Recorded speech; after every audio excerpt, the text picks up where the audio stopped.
방금 읽은 말씀을 통하여서 외로운 길을 가는 당신에게라는 제목으로 여러분과 함께 말씀을 나누는 시간을 갖겠습니다. 여러분 한 주간도 잘 지내셨어요? 네, 이제 가을이 확실한 가을 같아요. 예, 저도 이제 등산을 하거나 산책을 갈 때 단풍이 참 이쁘던데 여러분의 마음도 이쁘길 소망합니다. 천고마비라고 하잖아요. 여러분의 마음도 살이 좀 넉넉히 쪄서 나눠질 수 있게 소망해요. 몸이 찌라는 얘기 아니에요. 마음이 찌라는 얘기예요. 여유가 있으라는 얘기죠. 대한민국 사회의 특징일 수 있겠지만 아이들의 행동을 부모와 연관시키는 일이 참 많은 것 같아요. 네 집 아들이야, 네 집 딸이야, 부모가 누구야? 부모가 어떻게 가르쳤길래 저런 행동을 해? 라고 하는 그런 말들을 많이 하는 경우를 듣게 돼요. 아이들의 행동을 통하여서 많은 것을 투영해요. 특히 부모의 모습을. 부모가 저러니 아이가 저러지라는 마음. 여러분은 그런 마음 안 가지세요? 특별히 저희 가정은 목회자 가정인지라 알게 모르게 더 앞에서 많이 드러나는 것 같아요. 예전에 부교육자 사역할 때 항상 교육지를 옮기면은요, 모든 가족을 데리고 나서 한 번에 인사를 해야 돼요. 참 멋쩍어요, 그게. 저 사역하는데 저만 인사하면 좋은데 온 식구가 쭉 서가지고 다 인사해야 돼요. 그러면 인사하고 나서 끝나면 좋은데 그렇지 않아요. 어머, 사모님이세요. 네가 큰애니?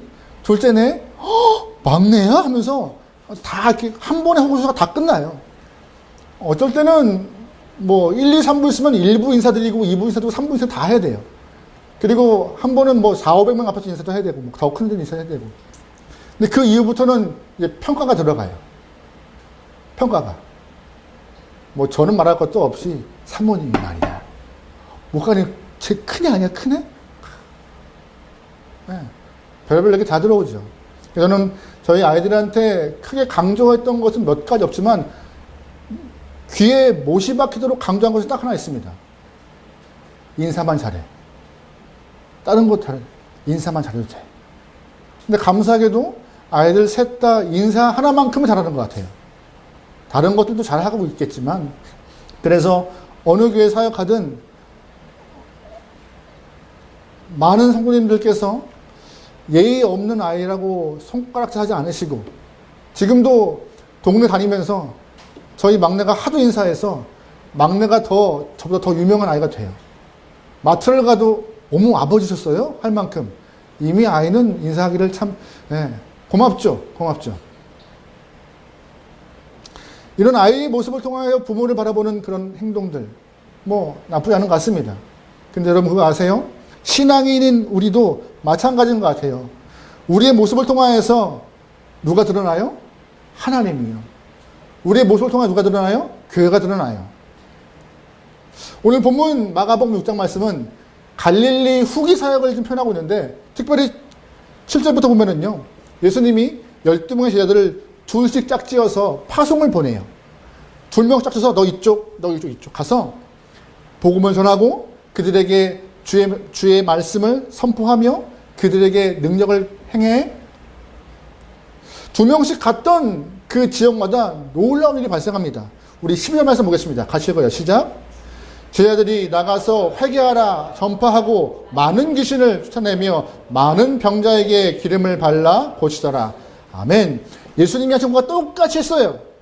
회개하라 선포했고 회개하니 돌아왔고 귀신을 쫓았고 병자를 고쳤고.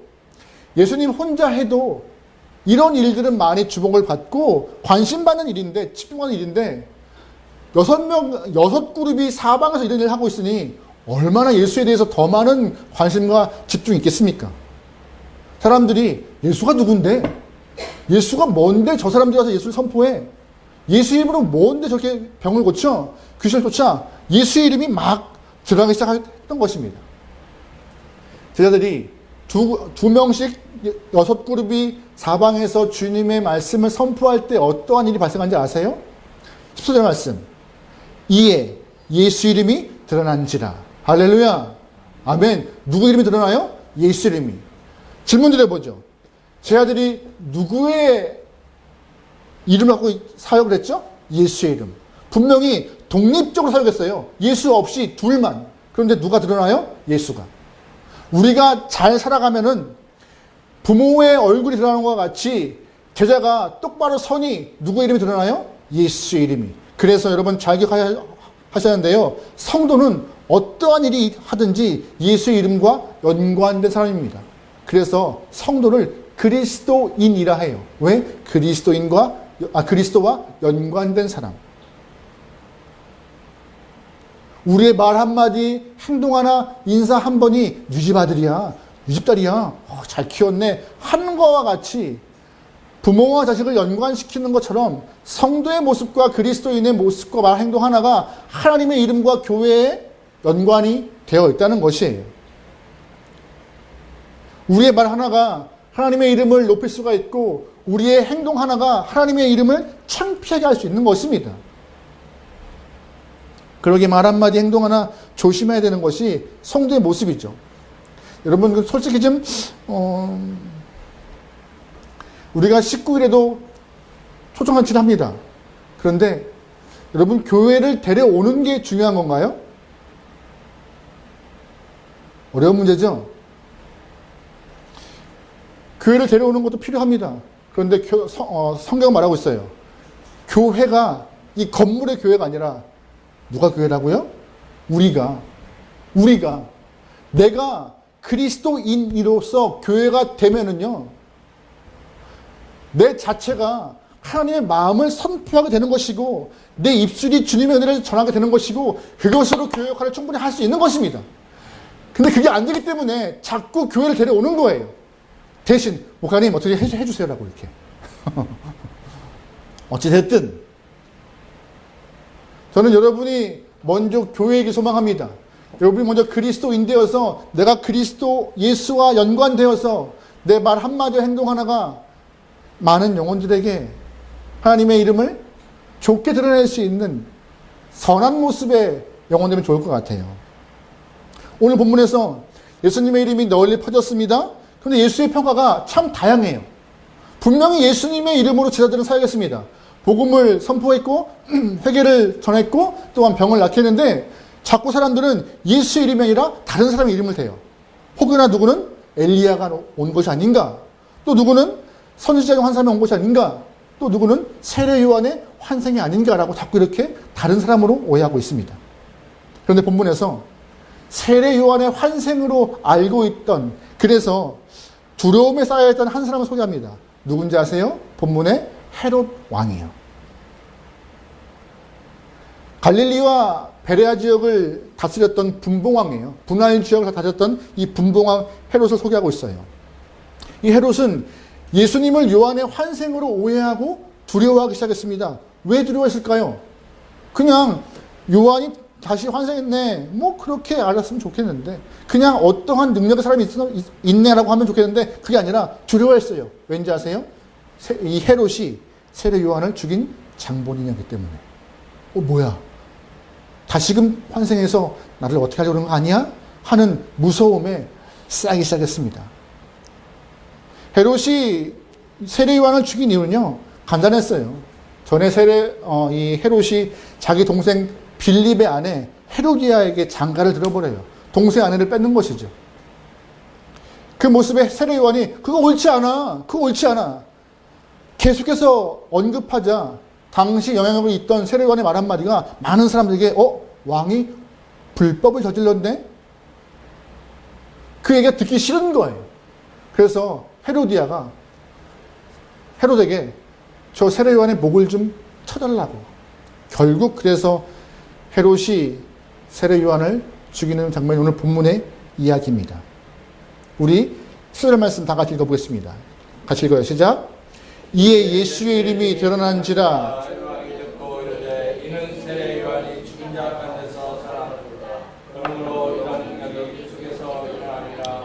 아멘. 헤롯 왕은 예수님의 그 놀라운 이름이 드러날 때마다 세례 요한이 온 거 아니냐라고 두려워했던 것입니다. 오늘 본문에 헤롯이라는 임금이 나오는데 이 왕을 여러분이 착각할 수가 있어요. 헤롯이 한 번 더 나와요. 언제 나온지 아세요?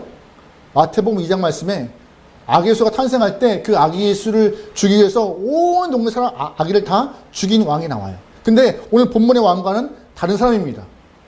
마태복음 2장에 있는 헤롯 대왕은 오늘 본문의 헤롯 왕의 아버지예요.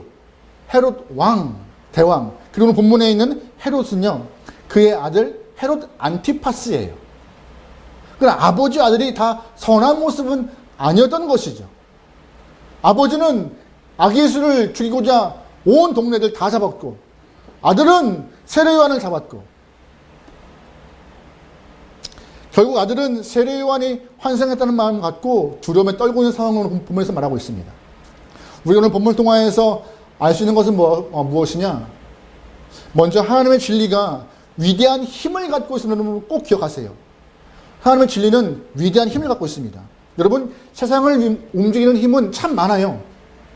물질도 있지요, 권력도 있지요, 또한 배움도 있지요, 지정의 모든 것이 다 세상을 움직입니다. 하지만 가장 강력한 힘은 뭔지 아세요? 바로 통치자의 권력입니다. 왕의 권력, 임금의 힘이죠. 예나 지금이나 그 힘의 주변에 많은 사람이 모여 있어요. 그 힘을 통하여서 자기 또한 뭐를 좀 누려보려고. 그래서 지금도 권력의 중심에 그 치열한 전투가 벌어지잖아요. 내가 그걸 뺏겠다고. 왜냐하면 맨 위에 앉으면은요, 무소불위의 힘을 통하여서 모든 걸 행사했기 때문에 가장 큰 힘은 통치자의 권력이었습니다. 그렇다면 우리가 생각하는 그 통치자의 힘, 그 힘은 더 이상 두려울 것이 없을까요? 아닙니다. 아무리 통치자라 하더라도, 임금이라 해도 두려울 수 있는 것이죠. 오늘 본문과 같이.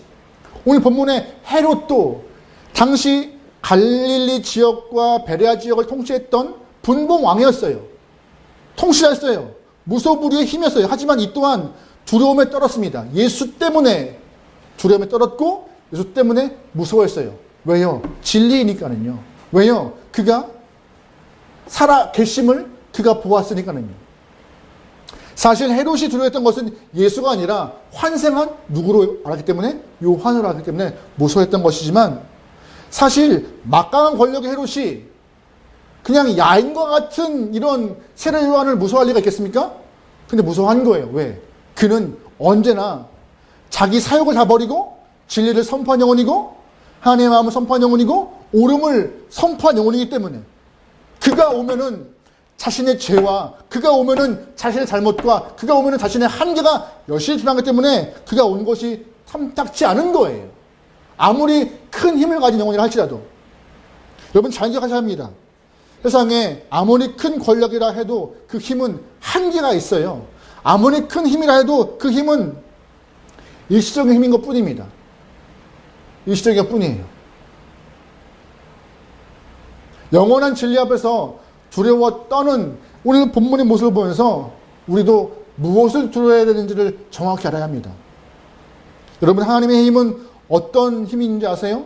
우리가 세상에 있는 많은 권력자, 통치자, 능력 있는 사람들에게서 많은 것들을 부러워하고 그들의 힘을 부러워할 수 있겠지만, 아니요. 오히려 우리가 하나님을 향하여서 아버지라 부르는 그 하나님의 힘은요, 너무나 위대해서 우리가 닮을 수도 없고 선망할 수도 없고 그저 그 은혜를 간구하고 바랄 뿐인 것입니다. 그 힘이 어떤 것이냐? 시편에 이렇게 표현하고 있어요. 같이 읽어볼게요. 시작. 여호와여, 주께서 나를 살펴보셨으므로 나를 아시나이다. 주께서 내가 앉고 일어섬을 아시고 멀리서도 나의 생각을 밝히 아시오며 나의 모든 길과 내가 눕는 것을 살펴보셨으므로 나의 모든 행위를 익히 아시오니 여호와여, 내 혀의 말을 알지 못하시는 것이 하나도 없으시니이다. 주께서 나를 둘러싸시고 내게 연수하셨나이다. 이 자식이 내게 너무 높여서 내가 능히 지키지 못하나이다. 내가 주의 영을 떠나 어디로 가며 주의 앞에서 어디로 피하리이까? 내가 하늘에 올라갈지라도 거기 계시며 스올에 내려 자리를 펼칠지라도 거기 계신, 내가 새벽 날개를 치며 바다 끝에 거기서도 주의 손이 나를 인도하시며 주의 오른손이. 아멘. 무슨 말이에요? 하나님은 모르시는 것이 있다 없다? 없다. 다 아시는 분이시래요. 다 아시는 분이 나 하나 또한 모르시는 것이 없을 만큼 나를 다 아신대요. 또한 우리를 안수하시고 인도하시고 오른손으로 붙잡으시며 보호하신 분이 하나님이라 말하시고 계십니다. 그 큰 능력자가 창조하신 분께서 우리의 생사화복을 주관하시는 분이시라고 시편은 말해요. 그뿐인가요? 로마서에 이런 표현이 있습니다. 같이 볼게요. 시작. 각 사람은 위에 있는 권세들에게 복종하라. 권세는 하나님부터 나지 않음이 없나니 모든 권세가 다. 아멘. 모든 권력의 원천이 어디래요? 하나님이시래요. 다 아시는 분이시고 주님이 권력의 원천인지라 주님이 권력을 주시는 거라고, 힘을 주시는 것이라고.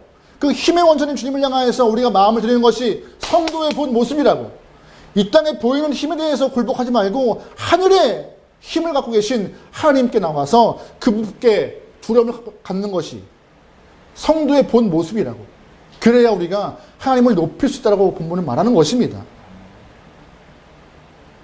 세상 권력이 아니라 하늘의 힘에 하나님을 진지하 두려워할 수 있는 귀한 영혼 되면 좋을 것 같아요. 세상 보기에 교회는, 세상 보기에 하나님은, 세상 보기에 예수님은 별 힘이 없어 보여요. 앞에 보이지 않는 것 같으니까는 별 존재 아닌 것 같아요. 하지만 분명한 것은 하나님의 진리를 한번 깨닫는 순간 우리의 삶은 다 바뀝니다. 우리 영혼은 사망에서 생명으로 옮겨지는 것이고 삶의 목적도 분명히 바뀌어버려요. 그만큼 우리에게 하나님의 진리는요, 능력이고 소망이신데요. 여러분과 하나님의 진리를 소유할 수 있는, 그래서 담대함으로 하나님의 말씀을 선포할 수 있는 세례 요한과 같은 모습이 있길 소망합니다. 할렐루야. 아멘. 우리 18절 말씀 읽어보겠습니다. 18절이요. 가실 거예요. 시작. 이는 요한이 헤롯에게 말하되 아멘. 세례 요한이 당시에 감옥에 갇힌 이유가 나와요. 왜 감옥에 갇혀요? 바로 헤롯에게 향하여서 동생의 아내를 취하는 것이 옳지 않다라고 했기 때문이에요. 책망했어요. 옳지 않음을 말했습니다. 그래서 헤롯의 노여움을 받아서 투옥된 것이죠. 사실 헤롯이 동생의 아내 헤로디아를 아내로 얻는 것은 간음이었고 근친상간을 금했던 하나님의 말씀을 어긴 것이기 때문에 세례 요한은 그거 범죄야, 무서운 죄야라고 헤롯에게, 또한 많은 백성에게 그 잘못을 꼬집었던 것입니다. 출애굽기 말씀 보면 이런 표현이 있어요. 출애굽기 20장에 간음하지 말라. 또한 내 이웃의 집에 탐내지 말라. 내 이웃의 아내나 그 남종이나 그 여종이나 그의 소나 그의 나귀가 무릇 내 이웃의 소유를 탐내지 말라. 레위기 20장에 같이 볼게요. 시작. 누구든지 그의 형제의 아내를 데리고 살면 더러운 일이라. 그가 그의 형제의 하체를 범함으로 그에게 자식이. 아멘. 안 되는 일을 헤롯이 하고 있던 것이에요. 자신의 욕종과 정치적 안정을 위하여서. 이것이 옳지 않음을 세례 요한은 헤롯의 행동이 틀렸음을, 범죄였음을 책망했는데 결국 그것이 참수형 당하는 일이 되었던 것입니다. 이게 무슨 일이에요? 성도가 어떠한 모습으로 갖고 가야 되는 것인지 세례 요한은 보여주고 있어요. 불의에 대해서 하나님의 이름으로 경고하고 책망하고 꾸짖고 그들을 바로 서게 하는 것이 성도의 본 모습이라는 것을 오늘 본문 우리에게 말해주고 있습니다. 중요한 교훈이에요. 현대사회는 개인주의가 참 강해진 시대 같아요. 그러다 보니 개인주의가 지나쳐 이기주의가 돼버렸던 것 같고, 그 이기주의가 더 지나쳐서 버릇이 없는 사회가 돼버렸어요. 요즘에 영상 보면은요, 별의별 영상이 참 많은 것 같아요. 저렇게 할 수가 있을까 할 만큼 도덕은 땅에 떨어진 사회 같고 존중은 아예 없는 것 같고 가장 잘 드러나는 게 도로위 같아요. 한번 빵 했다고 앞을 가로막고, 젊은이는 연세가 있으신 분에게 말이 반토막으로 나가고 있고,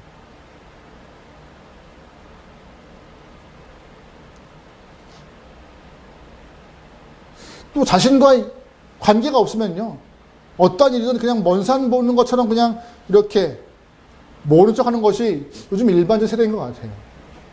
근데 그것이 옳을까요? 맞을까요? 또한 상대가 힘이 강할수록 오히려 그의 불법적인 행동을 통하여서 묵인하고 못 본 척, 못 들은 척 하는 것이 우리의 모습이 아닌가 생각해요. 하지만 본문은 말해요. 그거 아님을, 그거 옳지 않음을. 많은 목사님들이, 특별히 선배 목사님이 하셨던 말씀 중에 요즘 교회 강단에서 회개하라, 꾸짖고 선포하는 말씀이 점점 줄어든다. 후배들아, 각성하라라고 많이 말씀하세요.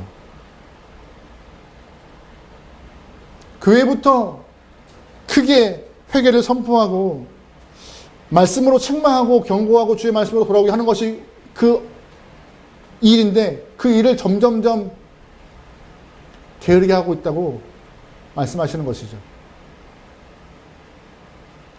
혼내는 거 좋아하는 사람이 누가 있겠어요? 다 듣기 좋은 소리만 하고 싶어 하겠죠. 하지만 그것이 전부가 아니라고 말해요. 여러분, 교회와 성도가 진정으로 세상 앞에서 빛과 소금으로 살아가는 것이 어떤 건지 아세요? 그냥 착한 일, 좋은 말, 좋은 이야기만 하는 것이 빛과 소금인가요? 아니라고 말하고 있는 것이에요. 빛과 소금은 요한과 같이 선자의 모습을 회복하고 하나님의 음성을 선포하는 것이 빛과 소금의 한 역할이라고 말하고 있습니다. 격려해야죠. 이렇게 세워야죠. 그를 높여야죠. 그를 주님으로 인도해야죠. 하지만 중요한 것은 죄가 죄임을 말하고 옳지 않으면 옳지 않다고 말할 수 있는 것이, 하지만 내 기준이 아니라 어떤 기준으로? 말씀의 기준으로 주님 보시기에 옳지 않은 것에 대해서 꼬집는 것이 성도의 모습이다라고 오늘 본문은 말해요. 그것이 회복돼야지만이 교회의 참 모습이다라고, 성도의 모습이다라고. 사실 저도 이 말씀이 제일 어려워요. 저도 훈계하거나 책망하거나 이게 잘 안 돼요. 굳이 내가 이렇게 할 필요가 있어? 아니요. 근데 하래요, 성경에서. 저도 이제 해야 되겠어요. 각오하세요, 이제부터. 저희가 성도님들이야 특별히 어긋나는 일이 없기 때문에 제가 책망할 일은 없겠지만, 그래도 어려워요. 저도 어려워요. 근데 말씀을 보면서 저한테도 큰 도전이 되었습니다. 좋은 게 아니더라고요. 좋지 않은 것에 대해서는 정확히 틀렸다라고, 옳지 않다라고 말할 수 있는 선제의 마음을 갖고 있는 것이 진짜 교회의 모습이고 진짜 그리스도인의 모습이라고. 디모데전서의 말씀을 좀 같이 읽어볼까요? 3장 15절입니다. 같이 볼게요. 시작. 만일 내가 지체하면 너로 하여금 하나님의 집에서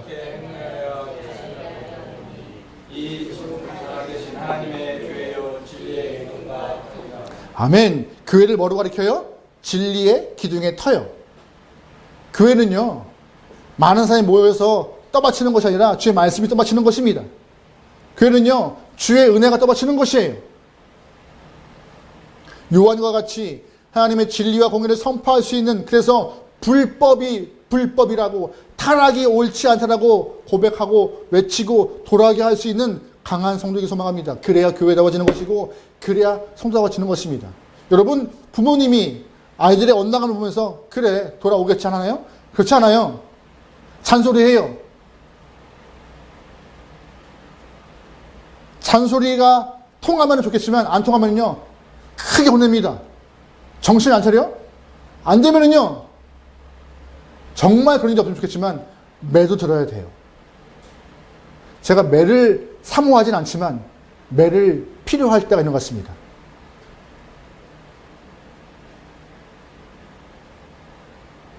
여러분, 때리지 마세요. 때릴 일이 없으면 좋겠습니다. 근데 이런 말씀 보면서 가끔 느끼는 것은 하나님이 나를 얼마나 참고 계시는가. 하나님 말씀이 내 안에서, 우리 교회 안에서 많이 드러나고 이 진리 안에서 바로 서야 되는데, 말을 안 듣는 나를 보면서 분명히 돌아와라, 바로 서야 한다 라고 말씀하실 때 그 말씀이 한 번이 되고 3번이 되고 10번 되고 100번 되는데도 불구하고 참고 계시는 모습이, 그래서 언젠가는 폭발하실까봐 두렵습니다. 여러분, 우리가 먼저 세례 요한과 같이 바로 서기 위해서는요 진리 안에 거해야 되는 것입니다. 그래야 우리 또한 그렇게 말할 수 있는 것이에요. 그거 옳지 않아, 틀렸어, 돌아와, 이렇게. 여러분도 주님의 말씀 안에 거하고 진리 안에 거하여서 옳음과 바름을 구분하시고 틀림에 대해서는 지적할 수 있는, 그래서 성도다운 모습으로 주 앞에 설 수 있는 귀한 영혼이면 좋을 것 같습니다. 할렐루야. 아멘. 우리 말씀 한 구절 더 볼까요? 27절입니다. 같이 볼게요. 시작. 왕이 곧 시위병 하나를 보내어 요한의 머리를 가져오라 명하니 그 사람이 나가 옥에서 요한의 목을 베어 소녀에게 주니 소녀가 이것을 그 어머니에게 주니라. 요한의 제자들이 듣고 와서 시체를 가져다가 장사하니라. 아멘. 세례 요한이 옳음을 선포했지만 요한의 죽음과 장사됐던 모습을 성경은 말하고 있습니다. 헤로디아가 헤롯에게 요한의 목을 좀 다오 해가지고 헤롯이 결국 요한의 목을 베요. 그리고 그 요한의 목을 베어서 어떻게 해요? 쟁반에 담아서 이렇게 전하는 모습이 나와요. 어떤 뜻이에요? 나 잘했지. 봐봐. 잘했지. 이거예요. 네가 원하는 건데 나 다 했어. 사실 진리와 공의를 선포했던 세례 요한이지만 그의 마지막은 오히려 보상이 아니라 죽음으로 끝나요.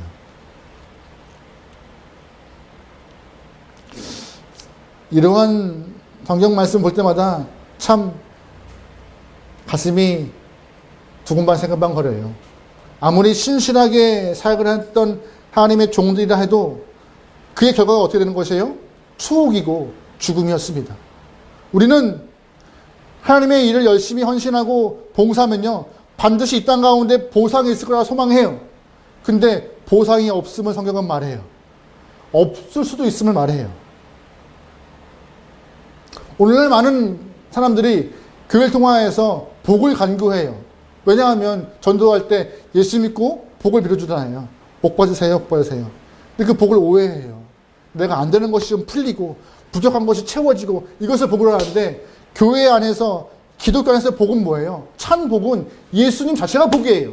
예수를 알므로 내가 생명을 얻고 예수 알므로 내 삶이 바뀌는 것, 그게 복인데 그 이후에 2차, 3차, 4차 그 후에 있는 것이 채워지는 것이고 변화가 되는 것인데 자꾸 2차, 3차, 4차에 있는 복들을 더 원하고 있는 것이 현재 기독교의 모습이 아닌가.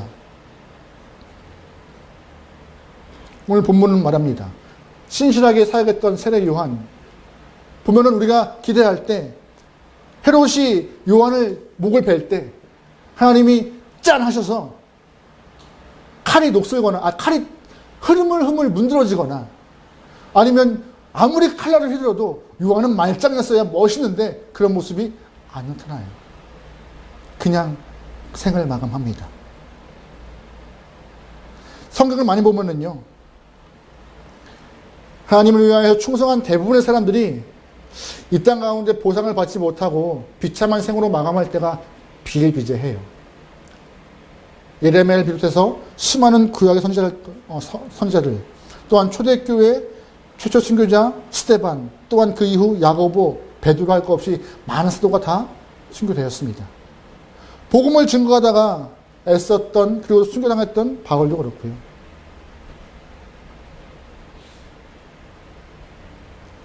신실한 종에게 이 땅에서 아무런 보상이 없을 수도 있음을 여러분 꼭 기억하세요. 하지만 정말 이들에게 아무런 보상이 없나요? 아닙니다. 진짜 보상은 어디에 있는 거예요? 하나님 나라에 있는 것입니다. 천국에 있는 것이에요. 그거 믿고 이 영혼들은 신실하게 끝까지 장차 허락될 하나님 나라 안에서 누릴 만한 그 생명을 소망하며 있는 곳에서 자신의 마음과 믿음을 지킨 것입니다. 그래서 하나님이 요구하시는 것은 뭐예요? 믿음이요. 믿음 없이는 못한 일이기 때문에, 믿음 없이는 불가능하기 때문에 잘 할 수 있어요. 하지만 정말 내 생이 왔다 갔다 하는 그 순간에는요 다 뭘 꺾어요? 믿음을 꺾어요. 타협하고 물러서요. 하지만 하나님은 그때까지 믿음을 요구하세요. 현실적인 보상이 없을지라도 실망하지 않고 낙심하지 않고 믿음 안에서 주님이 오시는 그 순간까지 자신의 성도된 본분을 다 아시는 영혼, 그 영혼이 아름다움을 주님 말씀하십니다. 여러분과 제가 그 일을 감당해야 한다고 본문은 말해요. 그래서 인생길이 외로운 거예요. 왜? 남들은 다 하는 것을 주님의 뜻에서 아니라 하니까는요, 쟤 뭐야 이렇게 유별나 하는 그 유별남이 외로움으로 나를 몰고 가고 있는 것이죠. 오늘 설교의 본문이 그래서 외로운 인생길을 가는 영혼들이에요. 그래서 믿음을 지키는 것 외로운 길입니다. 친구 많으면요, 믿음 지키는 거 솔직히 어려운다고 저는 생각해요. 솔직히 어려워요. 친구들이 많이 부추겨요. 못해. 아이고, 못해. 목사인 저에게도 그러는데 여기 계신 분들은 오죽하겠어요. 이미 저는 뭐 목사가 된 지 오래 됐기 때문에 아예 뭐 낫지만 제가 전도사 때까지만 해도 야, 내가 아는 분들도 다 장로님들 네.